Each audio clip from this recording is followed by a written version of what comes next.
오늘의 말씀의 제목은요, 수치심은 필요한가입니다.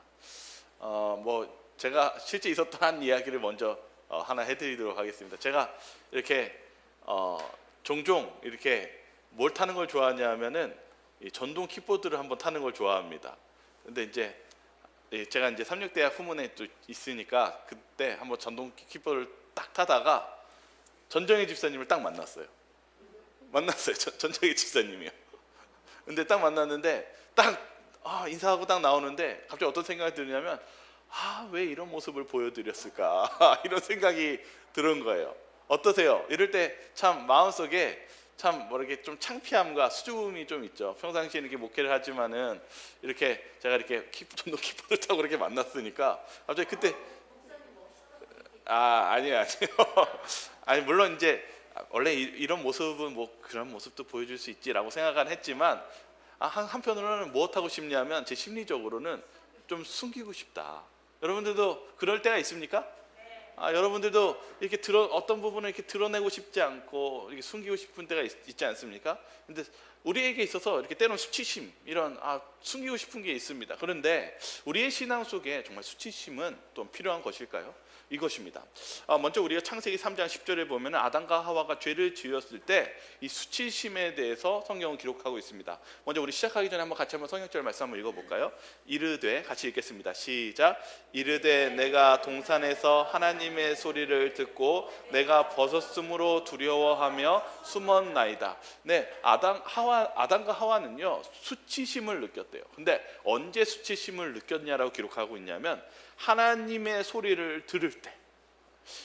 여러분들도 신앙 속에서요 우리가 하나님의 율법과 하나님의 계명과 하나님을 만나면 어떨 때 막 수치심을 느끼거나 숨기고 싶고 뭔가 괴롭습니까?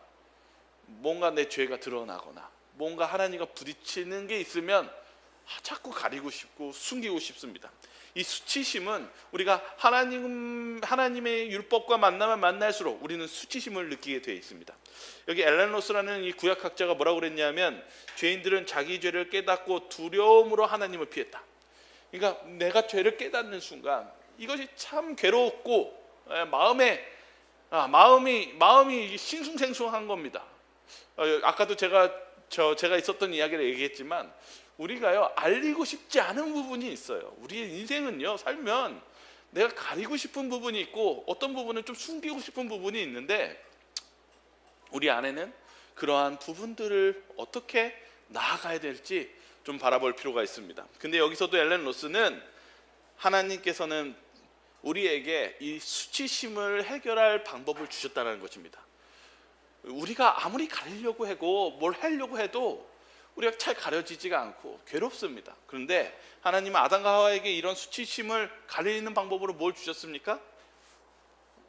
이 짐승의 가죽을, 이것을 입고 이 우리의 부끄러움과 수치심을 해결할 방법을 제시해 주었습니다. 제가 오늘 이 말씀을 느끼면서 제가 늘 얘기했지만요 우리 인생은요 정말 전쟁과 같습니다. 제가 정말 이게 농담하는 게 아니라 저희 인생이 자체가 정말 롤러코스터 같은 인생이에요. 여러분들도 사시면서 정말 힘드실 때 있으시죠? 때로는 정말 언제 전쟁과 같이 치르시면서 고생하시면서 있으신 적 있으시죠? 근데 예수님이 지금 이 아담과 하와의 이 수치심에서 얘기했지만 뭘 얘기해 주시냐면 우리에게 그 치유와 이 방법이 있다라고 말씀해 주셨어요. 제가 오늘 결론을 미리 얘기합니다. 누구에 가면은 우리에게 희망이 있고 치유가 있을까요? 하나님. 그렇지만 우리의 몸을 가리워 주신 예수님의 십자가에 있습니다. 여러분 잊지 마시기 바랍니다. 여러분 무슨 일 나시고 수치스럽고 어떤 어려운 일 있으면 하나님은 우리에게 방편을 마련해 주셨는데 예수께로 가시기 바랍니다. 이게 우리가 정말 갈 수 있는 방법입니다. 이제 좀 보겠습니다. 제가 특별히 수치심에 대해서 좀 연구한 내용들을 좀 찾아봤어요. 어떤 연구가 있냐면요 일단은 먼저 수치심이 적은 사람들, 아주 그냥 이 죄에 대해서 그냥 뻔뻔하다고 얘기해야 되나요? 그냥 드러내는 사람은 어떤 논문의 결과가 나왔냐면 자신의 실수를 더 공개적으로 덜 공개하고 그리고 그러한 사람들은 덜 매력적이고 또 뭐라고 얘기했냐면 2002년도 논문에는요, 수치심이 적은 사람들은 자신의 과오를 인정하거나 수정하는 것이 어렵다. 그러니까 자신의 어떤 그런 잘못된 점들, 그런 수치심을 못 느끼는 사람들은요, 내가 어떤 실수도 인정 안 하고요, 못 한다는 것이냐면 내가 바뀌기도 어려운 사람이라고 얘기하고 있습니다. 그리고 또 여기 1990년대 이 연구에는 뭐가 나왔냐면, 수치심이 높은 사람, 내가 뭔가 잘못된 것을 느끼고 괴로워하는 사람들은 타인의 관계에 더욱 상호작용적이며 타인과의 소통과 협력 능력이 높다는 연구 결과가 나타났습니다. 또 하나 보시죠. 수치심이 높은 사람들은 건강한 자아평가와 높은 자존감을 유지하는 경향이 있습니다. 그러면 제가 이제 이 과학적으로만 얘기하면은 수치심이 있는 것이 좋을까요? 없는 것이 좋을까요? 에? 있어야 돼요. 있는 사람이 더 좋다고 얘기하고 있습니다. 근데 이 성경 안에서도요, 우리가 이런 수치심을 가지는 것이 또한 우리가 신앙적으로 또 좋은 방향으로 간다고 설명하고 있습니다. 이제 좀 보시죠. 근데 오늘 제가 이제 말씀드리고 싶은 것은, 제가 이렇게 여러 어려움들 상황을 처하거나 뭔가 문제를 처하시는 분들이 반응하는 걸 보면은 보통 어떤 반응을 하냐면 저한테 이렇게 얘기합니다. 쉿! 이거 목사님만 알고 계세요. 쉿! 다른 사람한테 얘기하시면 안 됩니다. 어떤 것 같습니까? 여러분, 우리의 어떤 문제가 있었을 때 우리가 못하는 게 있냐면, 심지어 저한테도 얘기 안 하시는 분도 있어요. 혼자만 못하려고 합니까? 혼자만 알려고 하고 혼자서 뭔가 해결해 보려고 합니다. 그럼 어떤 것 같아요? 잘 해결이 됩니까? 어떠신 것 같은데요? 말하지 말라고 하고, 우리 비밀을 지키라고 하고, 숨고 싶어 하고, 알리고 싶지 않아 합니다. 우리의 성향이 그래요. 우리가 어떤 문제가 발생하면 무엇하기 원하냐면 알리고 싶지 않습니다. 그렇지 않습니까? 그런데 제가 이렇게 오늘날 우리가 살아가는 이 삶을 보니까요, 제가 한 친구를 이번 주에 만났는데, 제 친구가 이런 말을 합니다. 친구가 뭐라냐면, 자신은 거의 매일 싸웠대요, 아내와하고요. 그러면서 뭐라고 하냐면, 그날 이번 주에 가족들 모임이 있었는데 다들 뭔 얘기하냐면 부부싸움한 이야기를 다 얘기하더래요. 그러면서 뭐라고 얘기하냐면, 남편은 아내를 이해 못하겠대요. 근데 아내는 남편을 무엇할까요? 이해 못하겠대요. 그런 이야기를 저한테 이렇게 해주는 것입니다. 근데 제가 이렇게 그러함 속에서 다른 여러 가지로 이렇게 갈등이 있는 사건이 있으면서 느낀 것은 무엇이냐면, 우리가 이 사랑과의 관계나 어떤 문제 속에서 우리가 이해가 될까요? 아니면 이해가 안 될까요? 우리의 삶의 갈등에는요, 부부 안에, 친구 안에, 그 어떤 안에는 뭐가 있을까요? 이해가 있을까요? 뭐가 있을까요? 실은 제가 이번 주에서 제가 느꼈던 거는 이해할 수 없다는 것입니다. 제가 그냥 제 귀로 들었던 내용은 이 친구뿐만 아니라 똑같은 다른 여러 가지 사건들이 뭐냐면, 그 사람을 이해할 수 없다는 것입니다. 그럼 여러분은 어떻게 하시겠습니까? 그럼 목회자로서 저는 뭐라고 대답해야 되겠습니까? 이해할 수 없다라는 것은 도저히 내가 용서할 수 없는 것이고, 이해할 수 없다는 것은 내가 할 수 없다라는 것입니다. 주님께서는 우리에게 무엇 하시길 원하시냐면, 디모데전서 2장 6절에 같이 한번 읽어볼까요? 그러므로 같이 한번 읽어보겠습니다. 시작. 그러므로 각처에서 남자들이 분노와 다툼이 없이 거룩한 손을 들어 기도하기를 원하노라. 하나님은요, 우리에게 문제가 생기고 힘들 때 이해할 수 없고, 그리고 내가 도무지 감당할 수 없고 용서할 수 없을 때 주님은 우리에게 무엇 하시길 원하십니까? 기도하시길 원하십니다. 그것은 내 능력 밖의 일이기 때문입니다. 내가 할 수 없는 것을 붙잡기 때문에 괴로운 것이고, 내가 할 수 없는 것을 해결하려고 하기 때문에 괴로운 것이며, 내가 할 수 없는 일을 진행하기 때문에 그 과정이 힘든 것입니다. 저는 우리의 삶이 너무나 힘들다라는 걸 압니다. 우리의 삶이 너무나 전쟁과 같은 것을 압니다. 그런데 저는 이런 질문을 자주 합니다. 기도하셨나요? 기도하셨나요? 근데 제가 이런 질문을 할 때 어떤 분들은 왜 지금 얘기하는데 왜 그런 이야기를 하세요? 라고 하시는 분도 있어요. 근데 이렇게 잘 들어보면 기도를 안 했어요. 오늘 우리의 삶 속에요, 여러분의 마음 속에 뭔가 괴롭고 그런 문제, 수치심이 있다면, 아까 오늘 창세기 보지 않았습니까? 우리의 수치를 누가 가려워 주십니까? 예수님이 여러분의 수치를 가려워 주시는 그런 일을 하고 있다는 사실을 잊지 마시기 바랍니다. 그럼 예수님께 가야 되지 않겠습니까?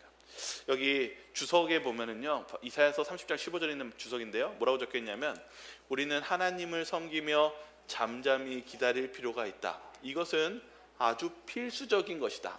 하나님이 얼마나 조용하게 일하시는지 보라. 우리는 그분의 발자국 소리를 듣지 못하지만 그는 우리 주위를 걸어 다니시며 우리의 유익을 위해 일하고 계신다. 예수님이 무엇하고 계신데요? 우리가 발자국 소리는 듣지 못하지만 우리가 그분을 기도하고 잠잠히 의지한다면, 우리가 발자국 소리는 들리지 않지만 아주 빠르게 하나님께서는 우리를 위해서 일하고 계신다는 사실입니다. 여기 이제 수치심에 대해서 좀 다시 한번 보겠습니다. 바울은요, 이 예수님을 만나고 눈이 먼 이 다메섹 사건 속에서요, 수치를 느꼈습니다. 여기 뭐라고 적혀 있냐면, 이 사도행전 9장에 대한 주석에는요, 그리스도를 핍박하고 있었던 것을 바울이 알았을 때 그 부끄러움이 어떠하였겠는가, 이렇게 얘기합니다. 이 바울이 얼마나 대단한 열정으로 이 그리스도인들을 잡아 죽였는지 모릅니다. 그런데 구주께서 바울에게 영광의 밝은 빛 가운데 계신 자신의 모습을 드러내셨을 때 그의 마음은 자기 자신과 그가 행한 일에 대한 혐오감으로 가득하다. 바뀐 거예요. 예수님 만나고 어떻게 됐어요? 내 자신이 무엇했어요? 아주 혐오스러웠어요. 두 번째 어떻게 바뀌었냐면, 그리스도의 영광의 능력이 그를 죽여 없앨 수도 있었지만 바울은 희망에 사로잡힌 자가 되었다. 이제는 뭐가 됐어요? 희망이 생겼습니다. 그리고 그는 그가 모독해온 그분의 임재의 영광을 인하여 육신적으로는 장님이 되었지만 그것은 그로 하여금 영적 시력을 갖도록 하기 위함이었고, 오히려 예수님을 만나면서 뭐가 떠졌어요? 눈은 멀었지만 영적으로는 눈이 띄었어요. 내가 진짜 잘못됐구나. 내 자신이 이제 제대로 보이기 시작했습니다. 여러분, 때론 우리가요, 이해 안 되고 수치스러울 때 기도해야 됩니다. 왜냐하면 어쩌면 우리가 우리 자신을 모를 때가 많이 있기 때문입니다. 바울도요, 예수님 만나기 전에는 내가 어디에 있는지조차 몰랐어요. 근데 예수님 만나고 나서 깨달은 것입니다. 여기 뭐라고 적혀 있냐면, 그의 지각을 마비시키고 우둔하게 만든 영적 홍수 상태에서 깨우기 위함이었다. 예수님은 그것을 깨우기 위함이었고, 일깨움 받은 그의 양심은 이제 스스로 책망하는 힘이 되었다. 바울에게 수치심이 필요했습니까? 필요했습니다. 여기 이 바울이에요. 여기 지도 보시면은요, 여기가 예루살렘이고요. 여기 굉장히 먼 거리 다메섹까지 쫓아와서 사람 붙잡아 죽였습니다. 이 긴 먼 거리를 다메섹이 잘못된 인식 때문에도 그의 열정은 이렇게 불타올랐습니다. 나중에는 이 바울은 이 유럽을 정말 목숨 걸고 갈 정도로 엄청난 예수님의 제자가 되었지만 이렇게 무모했다는 사실입니다. 제가 오늘 여기 바울에 대한 이야기를 좀 더 확대해서 좀 보겠습니다. 바울은 어떻게 자신의 이 수치심을 바라볼 수 있었던가? 여기 뭐라고 적혀 있냐면, 주석 로마서 7장에는 이렇게 적혀 있습니다. 그에게 흠이 없었지만 율법의 영적 성질을 깨달을 때, 즉 그가 거룩한 거울을 들여다 보았을 때 그는 자신이 죄인인 것을 알았다. 바울은 뭐라고 그랬냐면, 예수님을 믿기 전에도 자신이 율법을 온전히 지켰다고 생각했어요. 그러니까 그냥 일반적인 사람을 봤을 때 바울은 꽤 괜찮은 사람이었습니다. 핍박한 걸 뺐었을 때는요. 근데 여기 보시면 이렇게 보십시오. 인간적인 표준으로 볼 때 그는 죄를 끊었지만 하나님의 율법을 깊이 들여다보고 그가 어떻게 봤는지 보시기 바랍니다.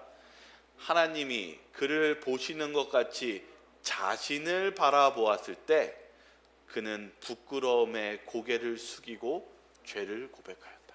언제 바울이 자신이 수치스럽다는 것을 깨달았어요? 율법을 봤을 때 누가 보는 것 같이 자신을 바라볼 때?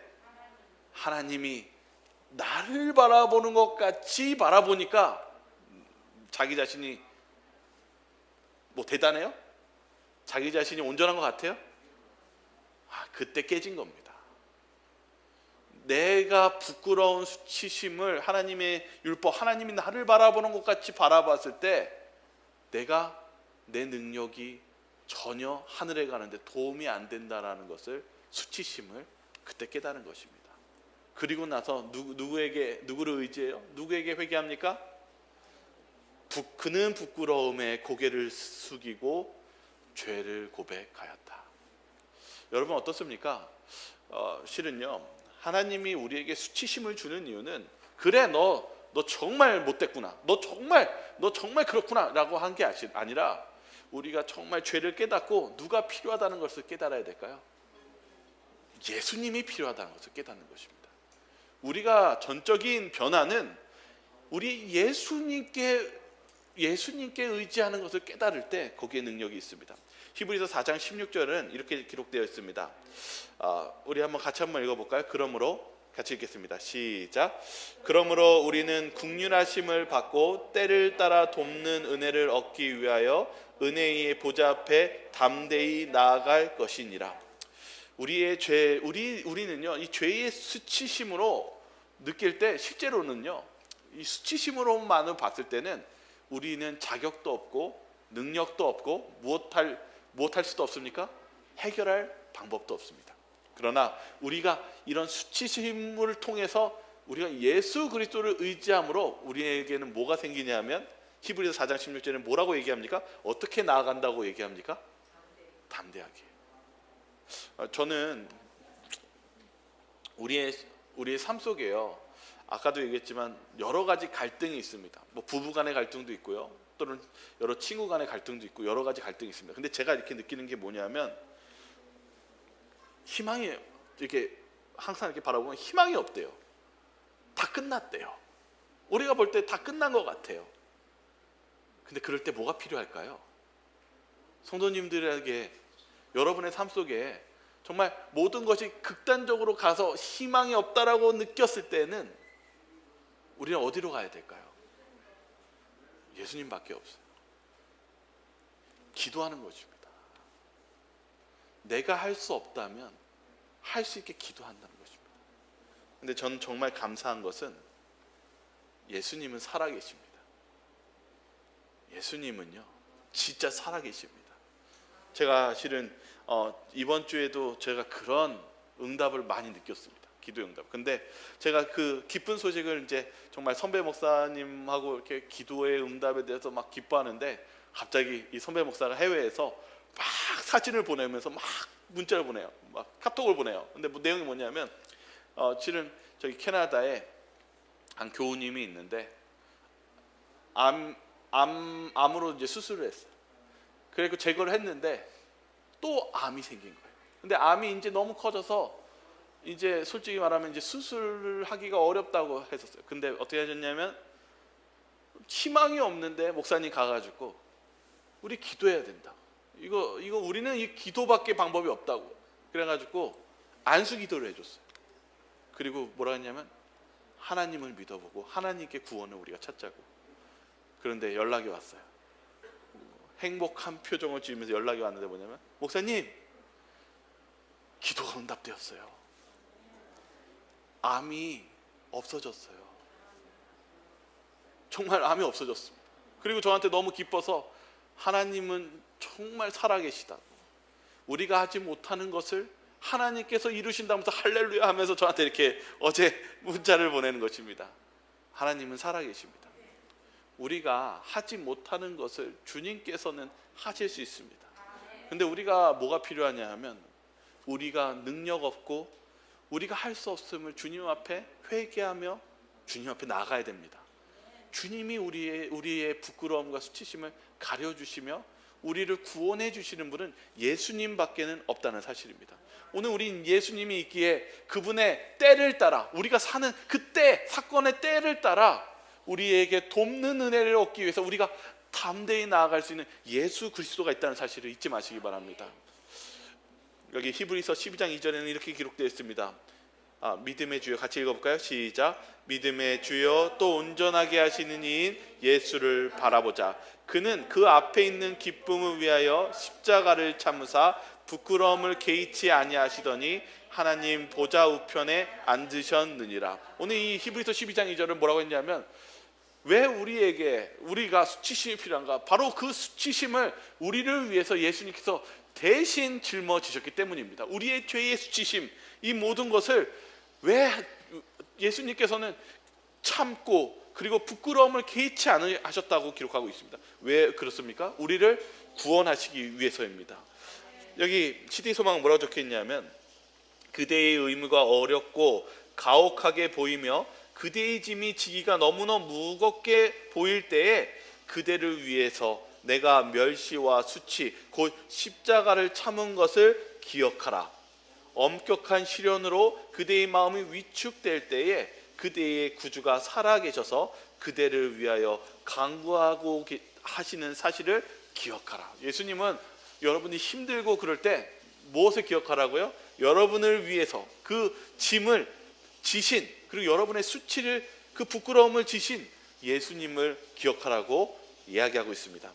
여기 대속죄일의 레위기에는 뭐라고 적혀 있냐면, 여기 속죄일이니 너희가 성회를 열고 스스로 괴롭게 하며, 여기 마지막 이 대속죄일 앞에서도 우리가 무엇할 필요가 있다고 얘기했냐면, 이 자신의 죄에 대해서 괴롭게 하며 우리가 이런 괴로움으로 주님께 회개하는 그런 기간이 필요하다고 얘기하고 있습니다. 여러분, 우리의 죄에 대해서 부끄러워하고 때로는 그것의 수치를 느끼면 주님 앞에 나아가는 것, 우리는 이 과정이 필요합니다. 왜냐하면 우리가 그것을 부끄러워한다는 것은 죄가 무엇인지 안다는 것이고, 또한 두 번째는 그것을 우리 힘으로 되지 않는다라는 것을 인정하는 것이기 때문입니다. 여기 성년에는 아주 중요한 메시지가 하나 있습니다. 뭐냐면은, 제가 하나 그냥 읽어드리겠습니다.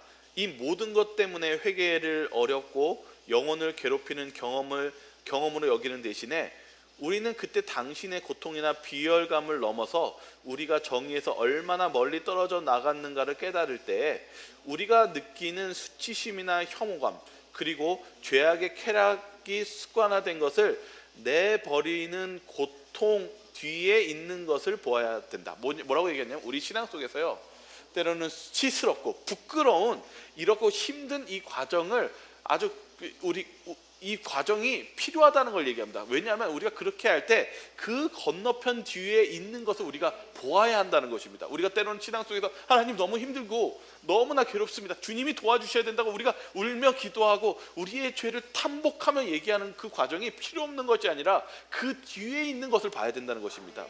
뭐라고 적혀있냐면, 우리는 그리스도 안에 있는 보다 광명한 경험으로 빛나는 새로운 길이 열리는 것을 보아야 하며, 과거에 우리를 무겁게 눌렀던 실패 대신에 우리가 차지한 승리를 보아야 한다. 뭐라 하냐면, 우리가 이렇게 힘들고 수치스럽고 그 괴로움 속에서 기도하는 그 과정 뒤에는 하나님, 예수님의 놀라운 뒤에 승리의 역사가 분명히 존재하고 있다는 사실입니다.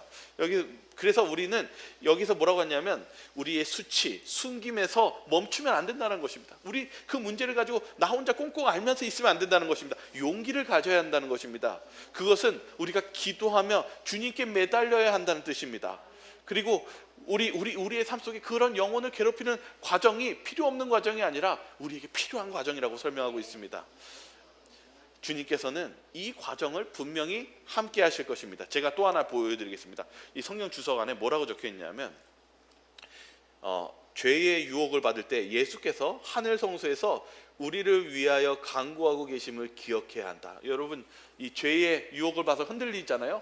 근데 무엇하고 있냐면, 예수님이 지금 하늘 성소에서 여러분들이 간절히 구하고 기도하는 것을 기억해야 된다는 겁니다. 조금만 더 읽어보겠습니다. 우리가 죄를 벗어버리고 믿음으로 그분께 나아갈 때, 여러분들이 이 수치심과 죄로 괴로워가지고 누구한테 나아가요? 이제 내가 할 수 없구나, 내가 이제 벌거벗고 수치를 느껴서 내가 할 수 없구나 하고 예수님을 의지할 때 뭐라고 적혀있냐면, 그분은 우리의 이름을 그의 입술에 담으시고, 항민이.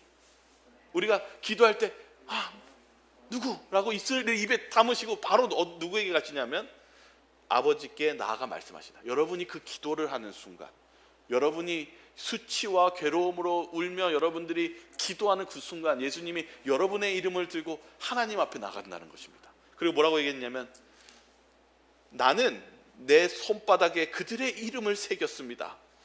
나는 그들의 이름을 압니다 라고 하신다. 그러면 그들을 보호하라는 명령이 천사들에게 내려간다. 뭐라고 얘기합니까? 제가 이 조항민을 압니다. 어떻게 아냐면 이 못자국난 손바닥에 그의 이름을 새겼습니다라고 얘기합니다. 예수님은 우리의 죄의 수치를 이 십자가에서 같이 우리를 죄를 대신에 짊어지신 것을 하나님 앞에 얘기합니다. 주님, 이제 이 아이를 주께서 보살펴 주시고 당신께서 도와주십시오. 그러면 그들을 보호하라는 명령이 천사들에게 내려진다는 사실입니다. 여러분, 때를 따라 돕는 은혜가 우리 예수 그리스도를 통해서 이루어진다는 사실이 감사하지 않습니까? 하늘에서 여러분들의 수치와 부끄러움을, 여러분이 할 수 없는 것을 인정하고 예수님을 의지할 때 예수님께서 여러분을 위해 십자가에 달려놓으신 그 십자가에 박힌 그 손을 내미시면서 여러분을 도와주기 위해 역사하고 계신다는 사실을 잊지 마시기 바랍니다. 여기 하나 이야기를 하겠습니다. 여기 대만의 이 앙칭이라는 이 소녀입니다. 지금은 이제 23살이 되었습니다. 이 잉칠이라는 이 소녀는요, 부모님이 하나님 믿는다고 하죠. 교회를 안 나가요. 그냥 세상적인 돈벌이와 그런 거에 빠져서 이 부모님이 사이가 안 좋아요. 그래서 이 부모님이요, 이 잉칠이를요, 시골에 있는 할머니한테 보내버린 거예요. 그래서 할머니는 그냥 시골의 교회를 가끔 나가십니다. 근데 이 가족들이 모이면 맨날 모아 다니면 불평, 불만하고 나쁜 것들을 말하고 그런 것이었습니다. 그런데 이 할머니가 그래도 이 인칭이를 이 교회에 데려가니까 이 인칭이가 그동안 이게 불우한 가정 속에 있다가 교회에 오니까 예배를 드리니까 행복했어요. 그런데 이제 다른 새 친구들을 또 이제 전도해서 데려왔는데 새 친구들이 바쁘다고 그러면서 다 떠나버리고 혼자 예배를 드리게 되었어요. 이 목사님이 인칭에게 인칭아, 네가 참 이 목소리도 맑고 그런데 이 교회에 와서 이 찬양으로 인도해 주지 않으련? 그래서 인칭이가 이 교회 다니면서 찬양을 하면서 이 하나님을 찬양하는 것을 기뻐하게 되었고 행복하게 됐어요. 그러던 어느 날 이 목사님이 이제 설교를 하는 걸 들었는데 뭐라고 했냐면, 여러분 삶 속에 개인적인 시간이 하나님을 만나는 시간이 필요합니다 라는 설교를 듣고 이 인칭이가 무엇하기 시작했냐면 하나님의 말씀을 읽기로 결심하고 책을 폈어요. 책을 딱 펴보니까 무엇에 대해서 책이 딱 펴졌냐면 이 죄에 대해서 나왔어요. 이걸 읽으니까 기분이 좋아요, 안 좋아요? 이 죄에 대해서 지적하는 걸 나오면 좋아요, 안 좋아요? 괴로워요. 이 기분이 너무 상해가지고 그걸 읽자마자 책을 덮어버리고 못 보겠다. 근데 마음속에서 계속적인 울림이 오자 책을 다시 폈습니다. 또 좀 읽으니까 너무 죄책감이 느껴가지고 견딜 수가 없어서 책을 덮어버렸습니다. 그리고 그러고 있다가 또 다시 마음속에 다시 읽어야겠다는 음성 속에서 책을 견딜 수가 없어서 이 죄책감을 견딜 수 없었지만 다시 한번 책을 폈습니다. 여기 그 내용입니다. 다음 날 다시 책을 펼쳤습니다. 이번에는 다른 장을 펼쳐보았습니다. 다시 죄에 관한 내용이었습니다. 기분이 나빠진 인칭은 다시 책을 덮어버렸습니다. 셋째 날 떨리는 손으로 다시 책을 펼쳐들었습니다.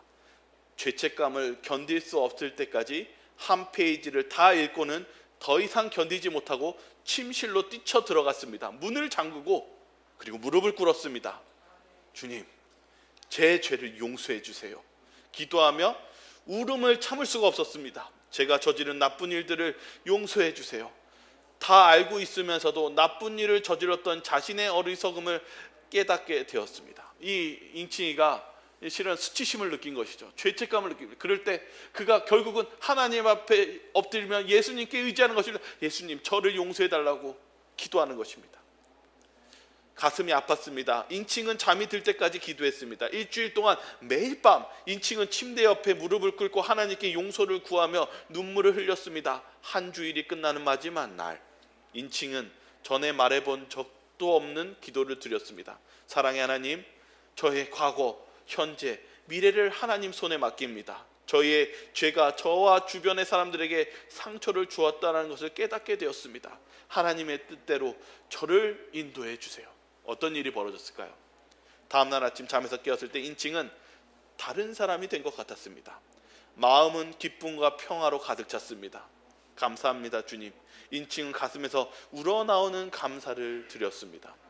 인칭은 3년 후 부모님 댁으로 돌아와서 살게 되었을 때도 아침마다 하나님과 갖는 개인적 시간을 계속했습니다. 엄마와 아빠는 딸이 뭔가 달라졌다는 것을 알아챘습니다. 말을 하지는 않았지만 딸이 성경을 읽고 기도하는 것을 귀하게 여긴다는 것을 보게 되었습니다. 그리고 매 안식일 교회에 가서 예배 드리는 것을 기뻐한다는 것을 알게 되었습니다. 어느 안식일 인칭은 부모님께 함께 교회에 가자고 초청했고 부모님도 동의하셨습니다. 이제 엄마와 아빠는 매 안식일 인칭과 교회에 갑니다. 딸처럼 매일 아침 성경을 읽고 기도합니다. 인칭은 정말 행복합니다. 하나님께서 자신의 죄를 용서하셨고 자신과 가족에게 하나님 안에서 새로운 삶을 살게 하셨습니다. 하나님은 살아계십니까? 하나님께서 우리가 죄로 인해서 괴로워할 때 우리가 예수님께 나아가기를 주님은 원하십니다.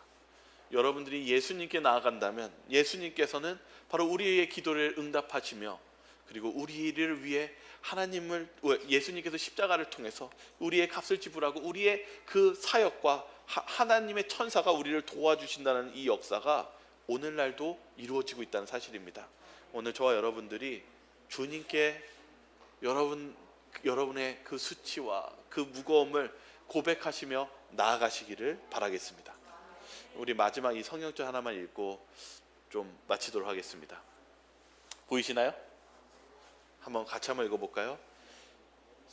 시작. 내가 내 허물을 빽빽한 구름같이 내 죄를 안개같이 없이 하였으니 너는 내게로 돌아오라. 내가 너를 구속하였음이니라.